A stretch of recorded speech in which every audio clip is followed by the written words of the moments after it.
Pada suatu hari Rasulullah SAW ditemui oleh malaikat Jibril. Rasul pun bertanya, ada apa wahai Jibril? Jibril menjawab, wahai Muhammad, sesungguhnya hari ini Allah Subhanahu wa Ta'ala sedang mengobarkan nyala api neraka, dan seluruh para malaikat amat ketakutan. Mereka tidak tahu harus bagaimana. Untung aku ingat, kata Jibril, bahwa engkau Muhammad adalah sumber cinta dan sayang Allah Subhanahu wa Ta'ala kepada alam semesta. Dengan alasan itu aku kesini, bertabaruk mengambil berkah dengan cinta Allah kepada dirimu, ya Rasulullah, ya Muhammad. Rasulullah terdiam beberapa saat, kemudian bertanya lagi, wahai Jibril, ceritakan padaku bagaimana neraka itu sesungguhnya. Jibril menjawab, wahai Muhammad, neraka itu bagaikan lubang-lubang yang terdiri dari 7 tingkat. Jarak antara satu lubang dengan yang lain ialah perjalanan 70 tahun.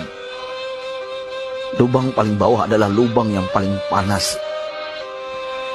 Nabi SAW meneruskan pertanyaannya, lalu siapakah penghuni lubang-lubang neraka itu, wahai Jibril? Sampaikan kepadaku, Jibril. Jibril menjawab, lubang yang paling bawah diciptakan untuk orang-orang munafik. Lubang yang berikutnya untuk penyembah berhala, lalu untuk penyembah bintang dan matahari. Jibril terus menerangkan penghuni tingkatan neraka hingga lubang yang kelima, tempat umat Yahudi, dan yang keenam dihuni oleh umat Nasrani. Setelah menjelaskan penghuni 6 tingkatan neraka, Jibril diam cukup lama. Rasulullah SAW penasaran dan bertanya kepada Jibril, wahai Jibril, siapakah penghuni neraka yang ke-7? Jibril diam saja tidak menjawab. Rasulullah SAW mengulangi pertanyaannya, tapi Jibril tetap diam. Rasulullah tambah penasaran dan mendesak Jibril agar dijawab pertanyaannya.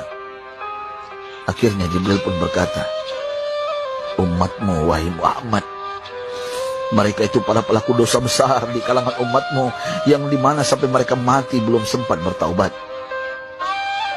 Mendengar jawaban Jibril, Rasulullah langsung jatuh pingsan. Jibril merangkulnya dan meletakkan tubuh baginda di atas pangkuannya.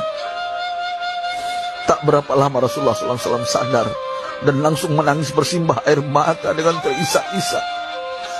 Rasulullah mempertegas pertanyaannya, wahai Jibril, apakah benar ada di antara umatku yang masuk neraka? Jibril menjawab, benar wahai Muhammad, pelaku dosa besar di antara umatmu yang belum bertaubat. Setelah itu Rasulullah menghadap kiblat dan sujud kepada Allah dalam isak tangisnya. Sesekali dengan suara pelan beliau membisikkan kata-kata, ummati ya Rabb, ummati, ummati, ummati.